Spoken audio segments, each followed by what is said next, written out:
Hey everybody, welcome back to another episode of Kavinsky's Tutorials. Today I'm really pleased to be looking at Sugar Bytes DrumComputer, which has been available for desktop for a while, but has just now come to iOS. And some people are even calling this a game changer.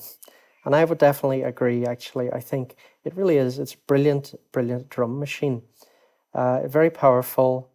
It's got a great, just to give a very quick overview, it's got a great synth section that has three different parts: resonator, wavetable or analog waveforms here for the body of the sound, and then a resynth or sampler. We've got a lot of modulation options. These are things I'll look at later in the video. We have a kind of mixer type section down here. We've got a cool sequencer. I love how everything's color coded. We have this kit section, which is useful for changing some of the most important parameters. Be quite good for live performance. We can also here randomize our sounds. So there's a lot of great randomization options in this. We've got a part here where we can set up patterns.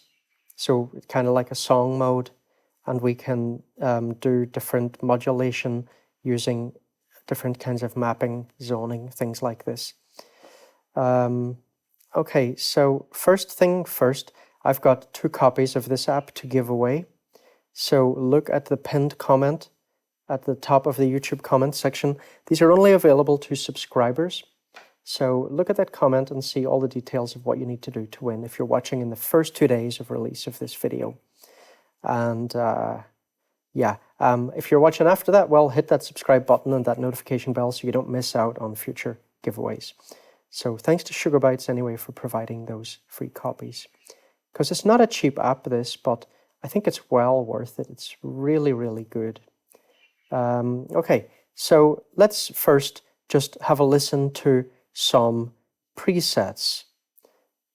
So what I'll do is I'll just do a few presets from each of these. I'm not going to go through all of them because there's a lot.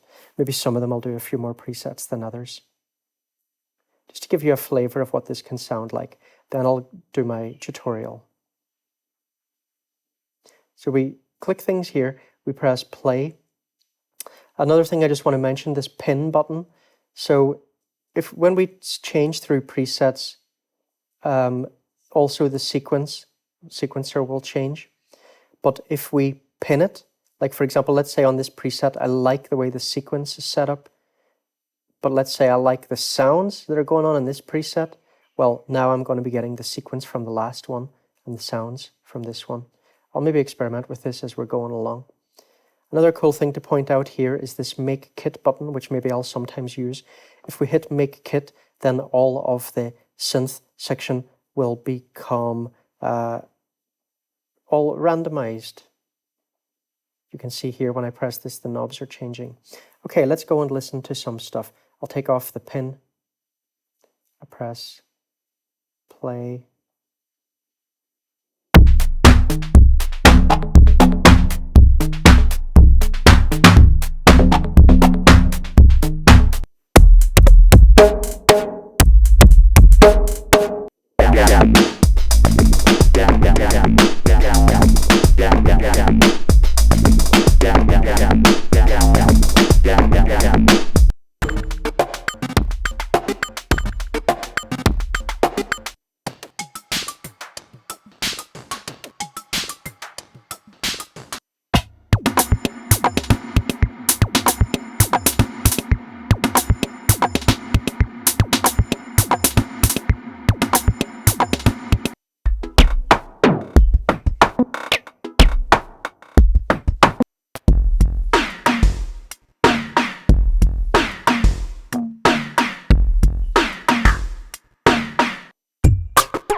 Let me show you the Make Kit button.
Okay, so you can see there are a lot of different genres and so on there in the presets.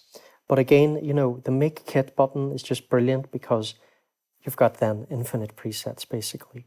And especially when you combine that with being able to pin a sequence that you like and go through and find different sounds and different presets that might suit, there's just a lot of options there already right out of the box before you even start going and looking at the synth sections.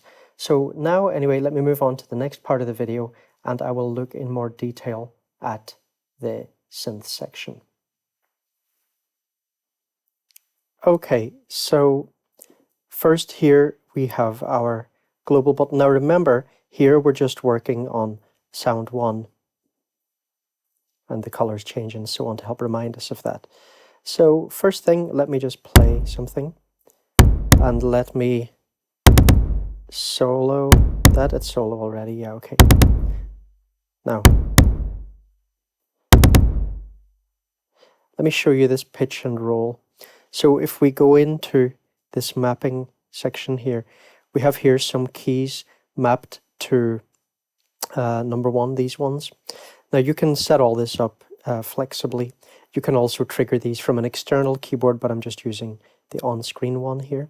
So here I have pitch selected. So now listen to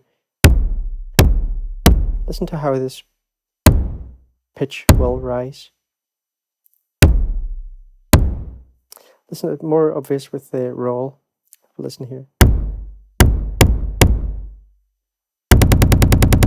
You hear that? Okay, now flam. Let's listen to flam. I can also just press this button, by the way, to trigger this. Okay, so listen to flam. You hear how here there's just one hit, and here we're getting a few very quick consecutive hits. So that's flam. Now, looking at the main synth section, we have resonator. We can use these buttons here. You see each section has that to quickly mute or solo or whatever, different things. So now at the moment we're just listening to the resonator. We can change the pitch. Here we can do fine tune of the pitch. So here we can add partials. I'm going to let you hear all these things in a second. We can add partials, so inharmonic overtones. We can adjust the tone. This is like an EQ kind of. We have an overall level. Here, if filter is on, then this sound will be passed over and be processed by the filter in the effect section over here.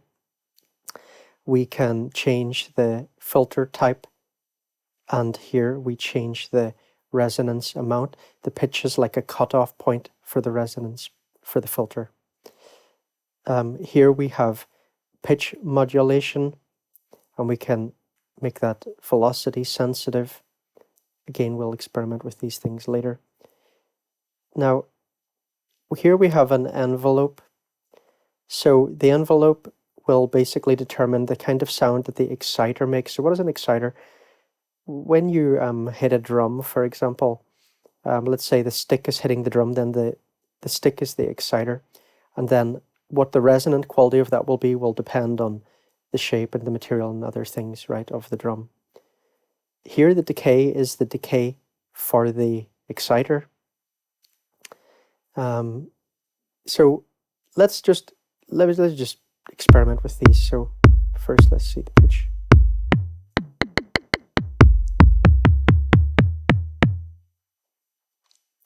I really wish that you could tap a value. You know, I wish you could double tap here and enter by text the value you wanted for the pitch. That would be a useful function for me. So let's see if we can get let me first experiment with the resonance here.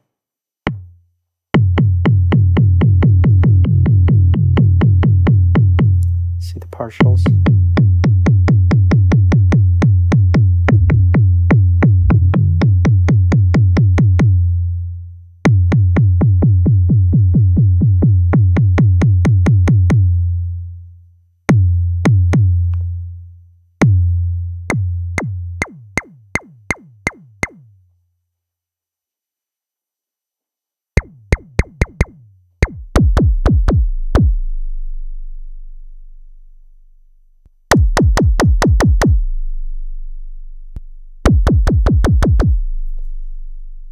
Okay, let's see pitch modulation.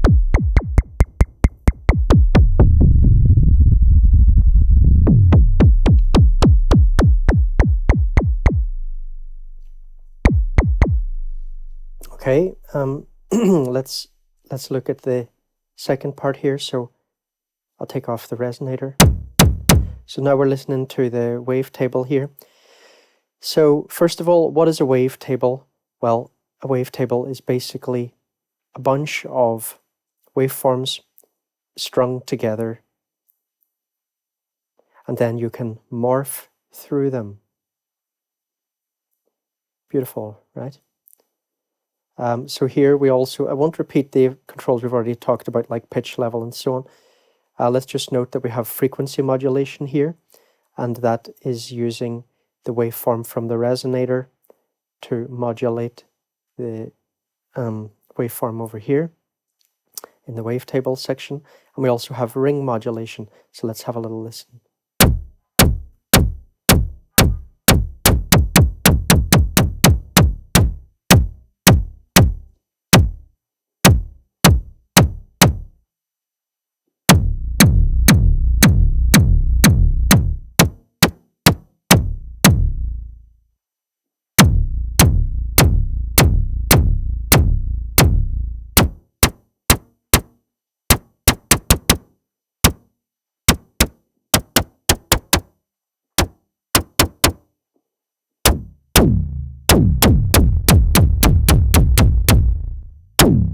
This sound is not that good a one for hearing what those do. We'll hear it in another sound later, maybe.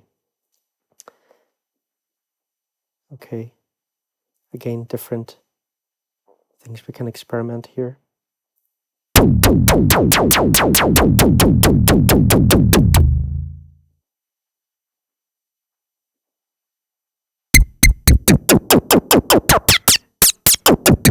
So again, you know, a lot of different possibilities. I'm not going to go through what all these are, but the main point is to let you see there's a lot of options. It's very, very powerful. Now, here we can choose just analog waveforms if we want. So just single waveforms. We're getting sine, triangle, and so on and so on. When we get up towards the end, we're basically able to change the pulse width of the pulse waves.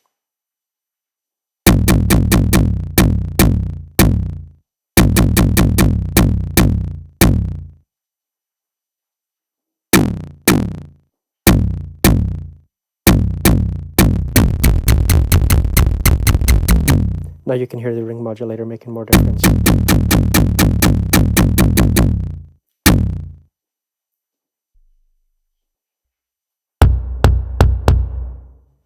Okay, let's look at the last part here. The resynth and sampler. So resynth, let's see what we've got here.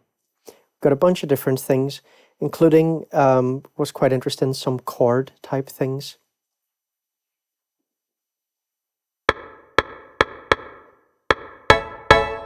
See when we bring the decay up?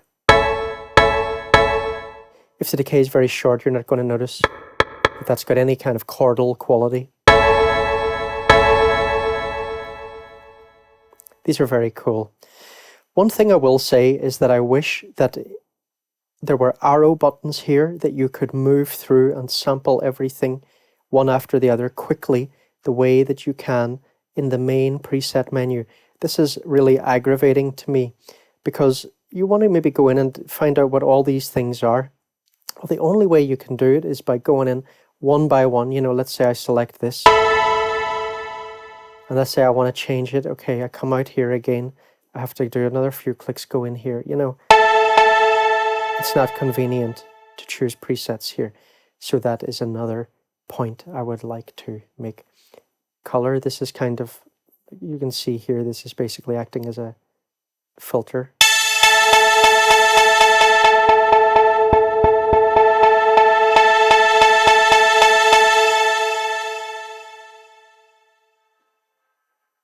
Again, different options down here.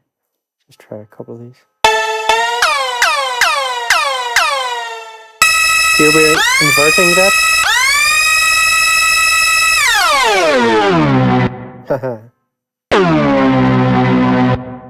That invert is a lot of fun to play with.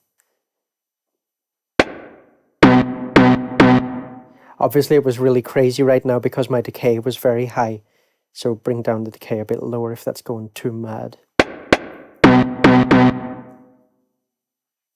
A lot of fun playing around with these.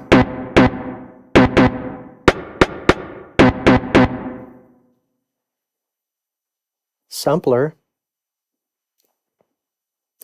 Okay, so again, there are a bunch of different samples, including some artist ones. And you can also import your own from files or from audio share or whatever. Right, now I won't bother going in there and doing that now, but that's an option. So that's really cool. When we load up a sample, we can choose the start point, and we can make it a loop as well if we want.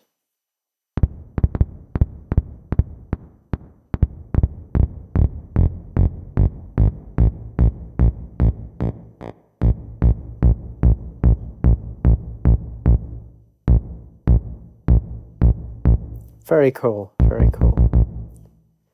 Okay, now effects. Put all these on. I'm just going to go to a different one. Let's see. Let's choose a different one altogether. Let's get number 2 here. Snare. So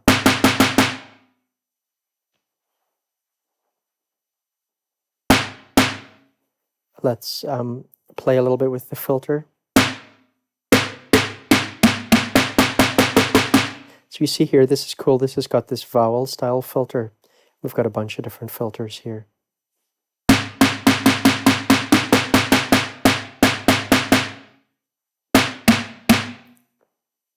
Let's look at number 3.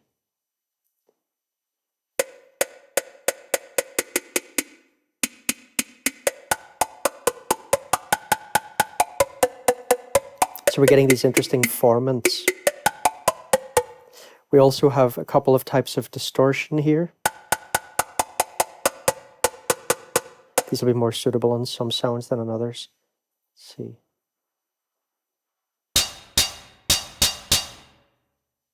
Let's see here, for example.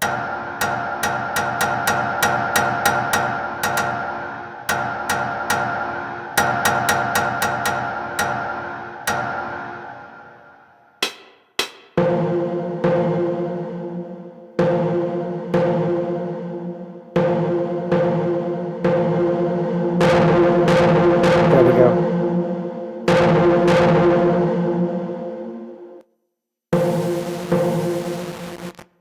So you see, this one is more like a kind of analog distortion, driven guitar type thing.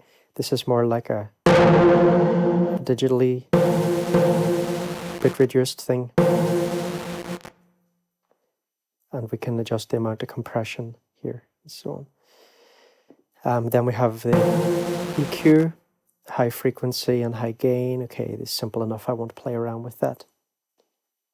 Now, below we have the modulation section. So here, first of all, we're choosing our MG means modulation generator. And again, we've got a bunch of different shapes we can choose. We can change the speed. We can have it synced or not. And then here we have a couple of destinations. The pitch one and cutoff. Let's just play with this a little bit.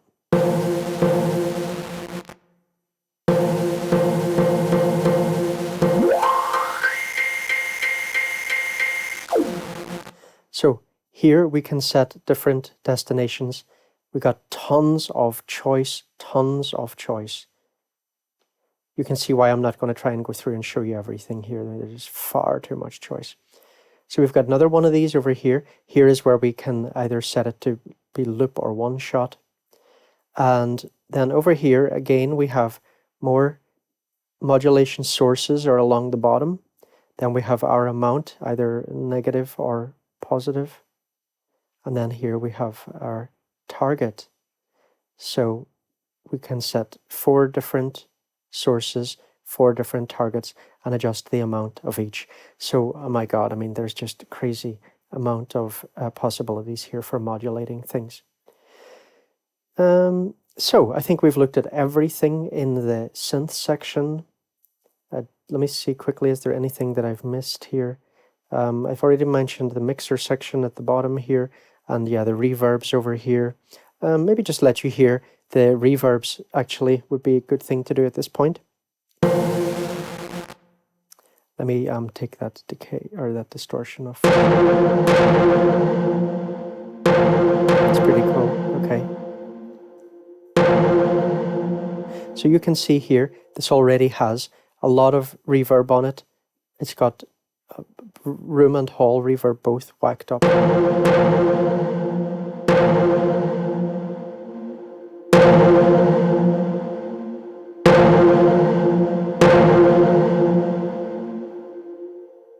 Let's get another sound.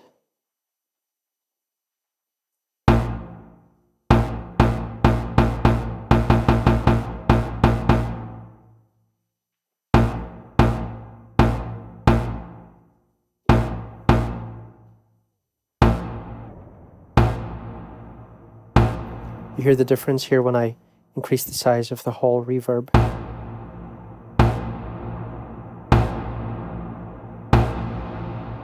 You can change the tone. So more low here, higher here. Okay, so let me move on and look at the sequencer section. I'll see you in a second. So we're in the sequencer window, and remember we get in there by clicking on this Seek button. Now, what we see here then is, okay, for this drum 1, our kick, we are going to have it come in on the first beat of each bar, right? And so on. So we can really see the overall picture of what's happening here with the different tracks. Now, again, it's all color-coded, and we just click on these circles, and you can see that the colors over here and here are changing. So these give us different parameters we can adjust for the different tracks. Then here we have some global things. So let me first play with this Hausmeistern kit.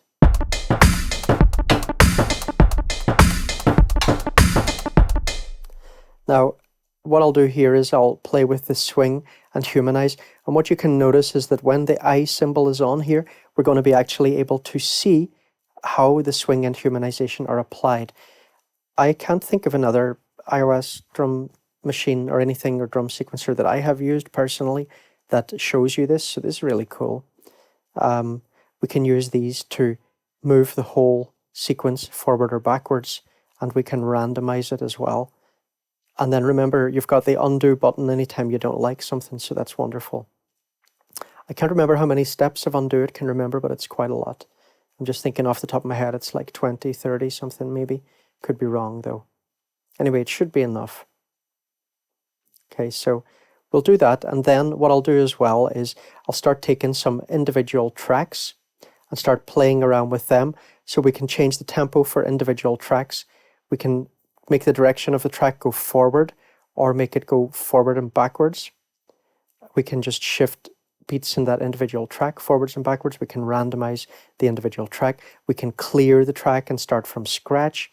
And then down here, we can control for each beat the velocity, probability of hearing that beat, the number of rolls, I'll let you hear all these things, the offset, so that will move things around a little bit as well. So it gives us something like a humanize, but we've got more individual control of each beat.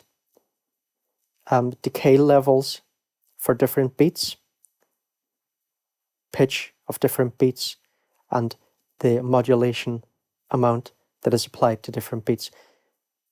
Here we can randomize, clear.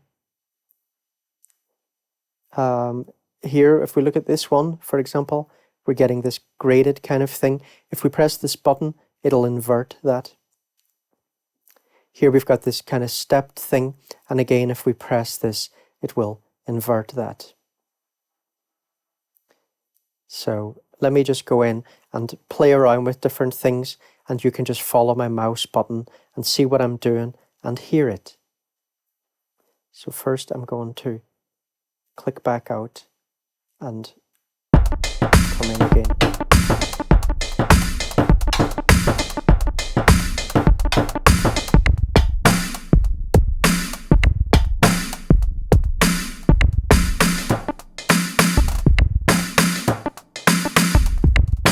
Moving forward and backwards.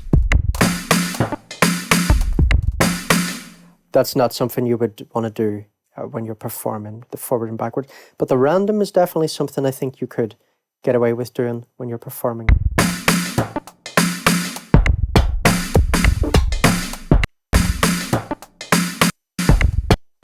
But notice that the undo and redo buttons are not something that you could use in a live scenario, unfortunately.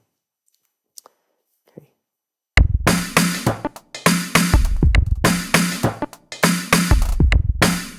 Let's play with the swing and the humanize and see how you can actually see it there.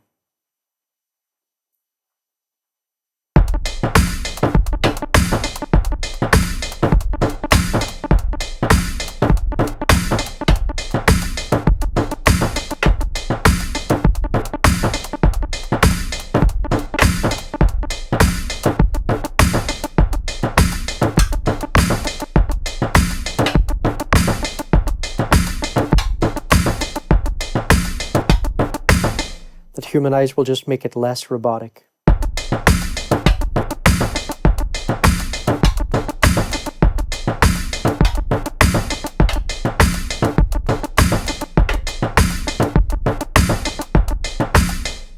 Okay, so let's take let's see here. Let me hear what one's interesting. Not enough.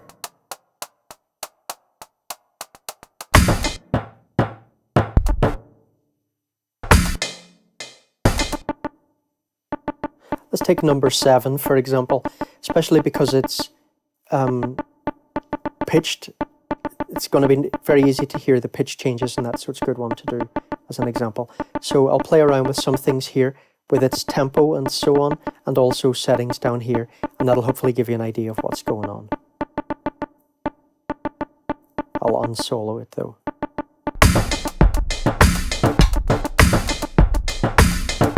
So just watch this track now. You see how this is going back now?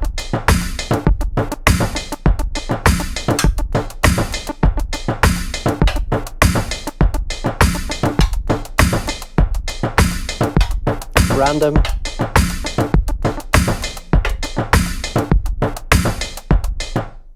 Let's go down here and play with these things.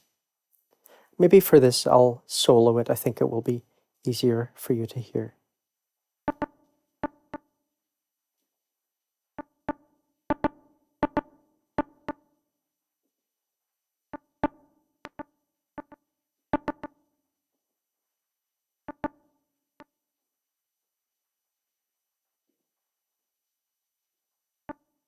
You see here we have very low probability here in the earlier ones, so we're only hearing it towards the end.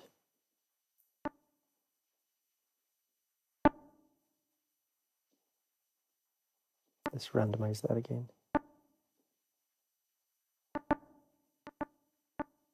Okay, listen to the rolls.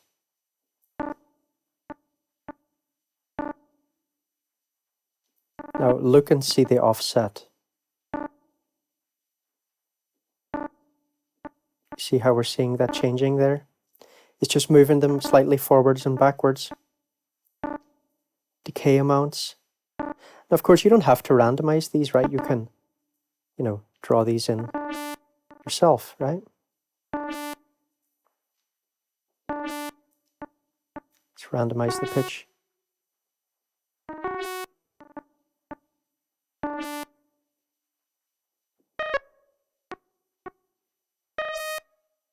See here, we're going to get ascending pitches as we go up. Now we're going to get descending.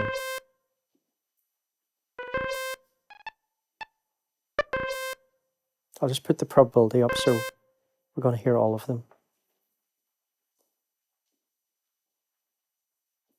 Oh, sorry, down actually.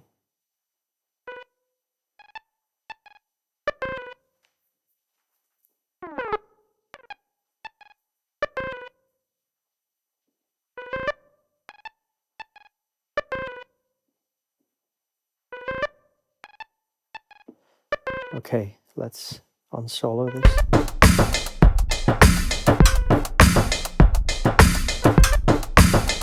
So you see now how you can hear that now it's got this pitched thing that it didn't have before. All right, let's go on and look at something else. I'll see you in a second. So just a few more things I want to look at. I just realized I forgot to mention one more thing about the sequencer. This thing here at the end of a track, we can drag that to manually adjust the end point for each track. So we could come up with very interesting polyrhythms and stuff by doing that. And we can adjust those on the fly.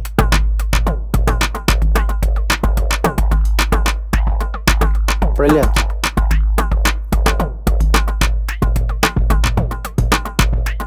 Very important feature, so I'm glad I remembered to mention that. Okay, let's look down here. So we've clicked this, right? And now we're in this window. We can set up chains of patterns for songs. So by clicking here, we can basically assign different patterns. We can use, if we press here, we can copy. If I do that, now I press on this number 2, it's going to copy pattern number 1 into this key here. So that's how we copy and paste patterns and stuff. Let's look at the chain function. So if I press chain here, it's going to run through this sequence of patterns. And again, we just click, if I click here, I can move up and change that. I'm just scrolling up here, and now it's changing. I can use pattern 6 here, for example, instead of pattern 2, whatever, something like that. We can, again, slide back here to adjust the length of the pattern. And default here is that these are a bar, each one. So it's going to change every bar. So I'll press chain, I'll press play, and watch how the sequencer changes as the numbers here change.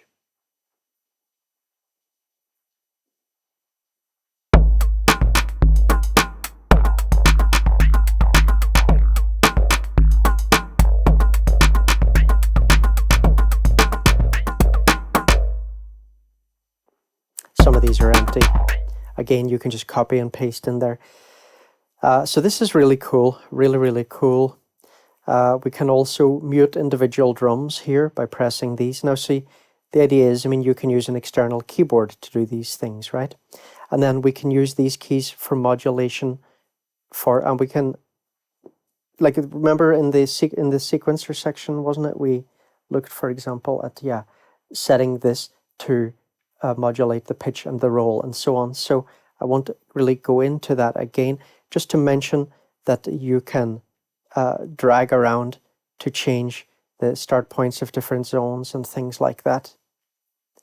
You can also use this bar here to scroll along the whole length of the keyboard. You can add in parts or make parts smaller by using this.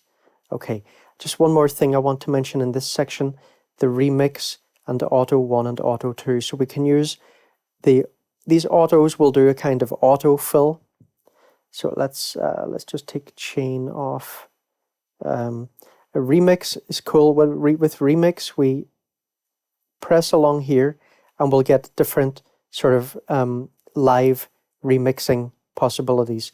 You can see the details of exactly what these are doing in the manual if you want more details. I'm not going to go into it in too much detail, but you'll be able to hear pretty clearly what they're doing. Let's have a little listen.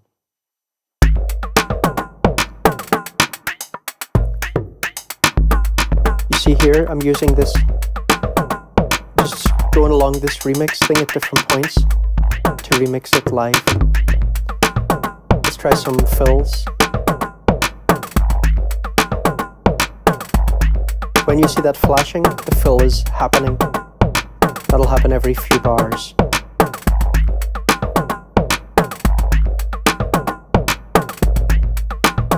This one happens more regularly than Auto 1. Okay, so that's that. What else do we have to look at here? Kit. Okay, so again, we talked about this, the master section. Let's just look at that, and then I believe we've pretty much covered most of what we have to cover. So this is really cool. This, you can just adjust the overall sound of your track. You can see here we have 5 different settings, and then we can basically just apply a mount to those settings. Again, you can look in the manual for details of exactly what each of these does. Now I'll just let you hear roughly what they sound like. I'll also let you hear this warmth section, so we can apply things like a tube distortion and so on to just give things a bit more of a lo-fi sound and really nice tape distortion. Yeah. Here, choke group, we can basically set it up. If we set it like this, this is off, we can turn it on like this. This means that if a beat in drum sound 1 happens at the same time as a beat in drum 5, it's going to mute that. So that's how that works. So I'll just play this preset, play around with things in the master and the choke, and then we're good to go.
Look at the warmth knob.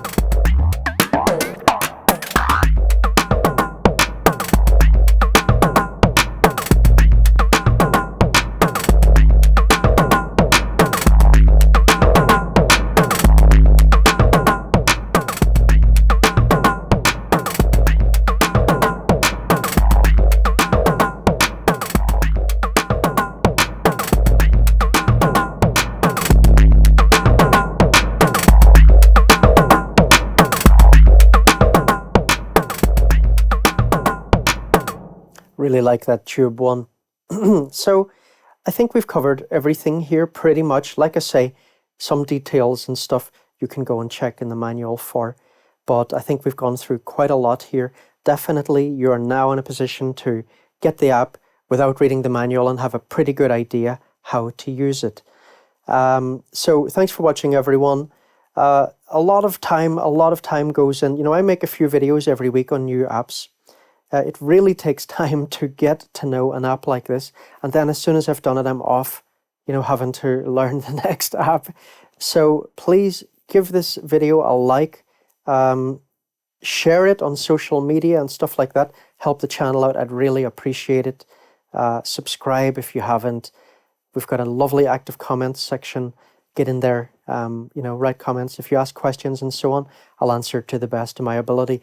I'm finding it more and more difficult to reply to every comment as the channel gets bigger, but I do tend to try to reply, especially to interesting comments. I really enjoy the community we've got going in the comments section. So thank you for watching, everyone, and I'll see you in the next video.